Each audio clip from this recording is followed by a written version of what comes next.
त्या गोष्टी झाल्या बैलाच्या, पण आता आम्हाला बगाडा संदर्भात जरा माहिती सांग. बगाडाची माहिती जर तुम्हा मंडळींना सांगायची म्हटलं तर जेवढी मला माहिती आहे तेवढी मी माहिती तुम्हा मंडळींना सांगण्याचा प्रयत्न करतो. खर तर हे बगाड गेले कित्येक शतकापासून चालू आहे हे काही सांगता येणार नाही, परंतु बावधनचं बगाड हे खूप वर्षानुवर्ष चालत आलेलं आहे. हे बावधनचं बगाड हे रंगपंचमी दिवशी बगाड असतं. हे बगाड बनवत असताना आमच्या गावातील प्रमुख मंडळी महापौर्णिमेपासून बगाडाच्या सुरुवात करत असतात. महापौर्णिमेला जे शीड असतं बगाडावरती त्याच्याकरता कळकं तोडत असतात. महापौर्णिमेपासून खऱ्या अर्थानं आमच्या बावधन गावच्या यात्रेला सुरुवात होत असते आणि ती सुरुवात महापौर्णिमेला आमच्या गावातील सर्व गावकरी मंडळी लहाना थोराशी सर्वच्या सर्व त्या ठिकाणी चांगल्या पद्धतीची कळकं तोडण्यासाठी जात असतात. मी मंडळी तुम्हाला या ठिकाणी सांगू इच्छितो की ती कळकं तोडत असताना त्याच्यामध्ये सुद्धा काही भाग असतो की कळकांचं कांड हे लहान असलं पाहिजे, जाड असलं पाहिजे, त्या कळकाच्या कांड्याची साल ही जाड असली पाहिजे, त्या कळकाला भोकं नसली पाहिजेत आणि तो कळकाचा शेंडा जो असतो तो वाळला नाही पाहिजे. अशा पद्धतीची कळकं शोधून त्या ठिकाणी 6 कळकं 7 कळकं आम्ही सर्व गावकरी मंडळी तोडून आणत असतात. तदनंतर ती 4-5 दिवसानं वांबल्यानंतर म्हणजे सुकल्यानंतर ती आपण त्याच्यावरती सरळ करण्याचा प्रयत्न करत असतो. आणि भैरोबाच्या मंदिरासमोर आमच्या पिंपळाचं झाड आहे, त्या पिंपळाच्या झाडाच्या सावलीखाली आम्ही ती कळकं अशी सुकण्याकरता सरळ करण्याकरता दगड ठेवून ती बनवत असतो. त्याच्यानंतर समजा बगाडाला ज्या वर्षी कणा बनवायचा आहे ते कण्याचं लाकूड आणत असतो. त्याच्यानंतर काय समजा साठ्याचं काय खराब झालं असेल तर साठ्याचं लाकूड आम्ही पाहत असतो. त्याच्यानंतर बगाडाला बाहुली एक लागत असते ती बघत असतो.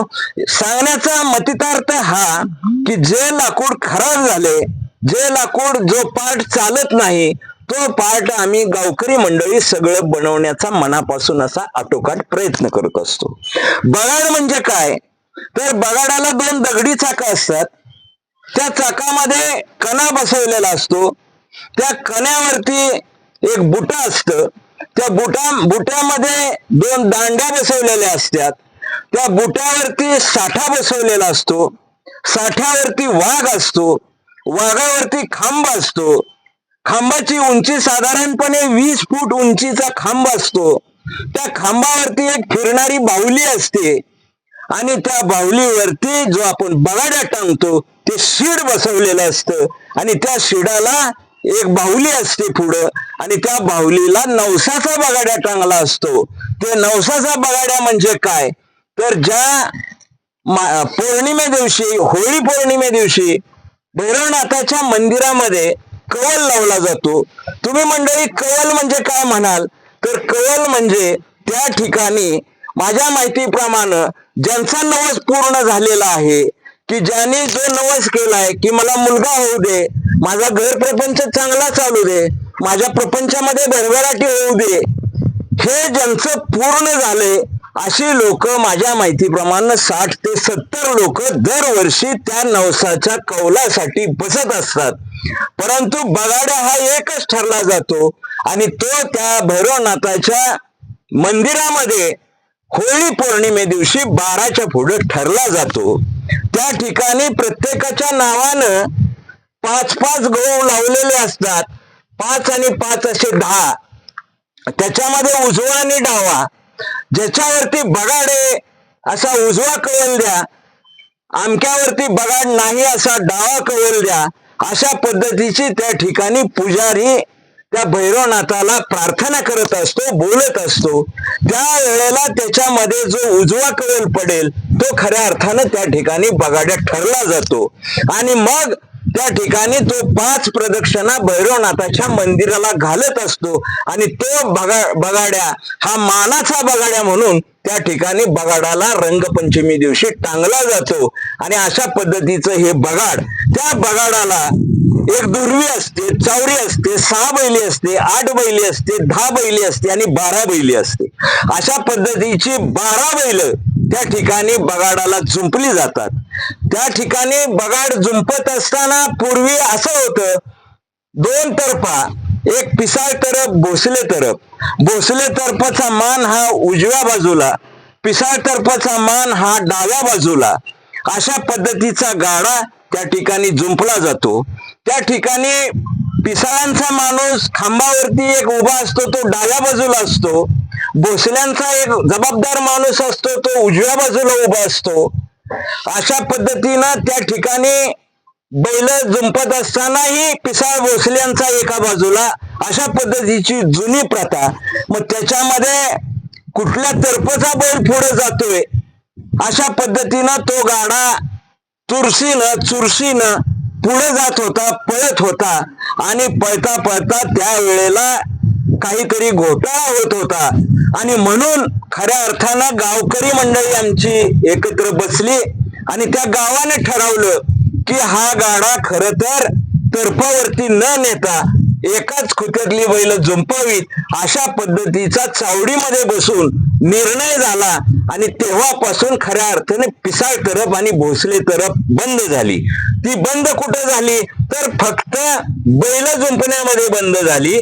1 वर्ष भोसल्यांची बैल जाग्यावर झोपायची भोसले तरफ आणि दुसऱ्या वर्षी पिसाळ तरफांची जाग्यावरती बैल जुंपायची आणि बगाड्या ज्याच्या घरामध्ये भावकीमध्ये असेल त्याची बैल देवाच्या माळावरती खाली आपली जुंपायची. अशा पद्धतीचा एक नियम गावानं बसून सर्वानुमते ठरवून त्या ठिकाणी दिला. अशा पद्धतीचा हा बगाडाचा मान, बगाडाचा सन्मान त्या ठिकाणी होत असतो. आता ह्यात 12 बोलत्यांना कुठं कुठं मान दिलाय त्या संदर्भात काय सांगाल का? हा, ह्या बगाडामध्ये 12 बलुत्यांनाही मान दिला जातो. त्याच्यामध्ये खर तर बगाड निघाल्यापासून वेगवेगळ्या पद्धतीचे परीट समाजाला मान आहे. तो देवाला वारं घालण्यासाठी म्हणून एक पाटांना मान सन्मान दिलेला आहे.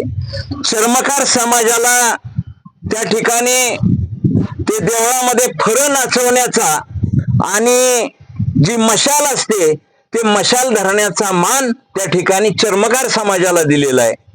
त्याचबरोबर दाभाडे समाजाला एक शिडावरती तेल घालण्याकरता एक महत्वाचा मान त्या ठिकाणी दाभाड्यांना दिलेला आहे.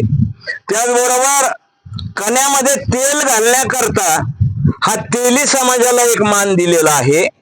वरती शिडावर बसून तेल घातलं जातं ते दाभाड्यांचाच माणूस असतो, पण ते तेल घालण्याचा मान हा तेल्यांना दिलेला आहे. तो तेली खाल्लं दाभाड्यांच्या हातामध्ये तेल देतो आणि तो त्या बाहुली जी फिरती त्या ठिकाणी त्या बाहुलीवरती तो दाभाड्यांचा वरती बसलेला, शिडावरती बसलेला माणूस त्या ठिकाणी तेल घालत असतो. त्याचं जे काम असतं ते खऱ्या अर्थानं जर गाडा दबाव आला तर पुढे सरकून बसायचं, आपलं पाठीमागे सरकून बसायचं आणि उलाळ आला तर पुढे सरकून बसायचं. अशा पद्धतीची त्याला त्या ठिकाणी सूचना दिलेली असते आणि त्या पद्धतीनं तो राहत असतो. खांबावरती पिळकावणीचा जो मान आहे तो पिळकावणीचा मान एक भोसले तर्फला आहे उजव्या बाजूला आणि पिसाळ तर्फला डाव्या बाजूला आहे. त्याचबरोबर गाड्यावरती बसत असताना पिसाळ तर्फांचा एक पुढं माणूस असतो आणि भोसले तर्फचा 2 नंबरला माणूस बसलेला असतो. एकाडेक पुढं पिसाळ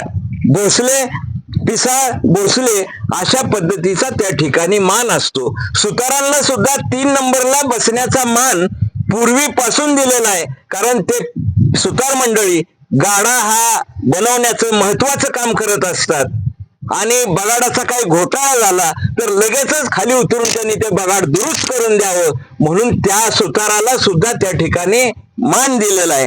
आणखीन माग शीड धरण्यासाठी सुद्धा एक शिंदे म्हणून एक घर आहे.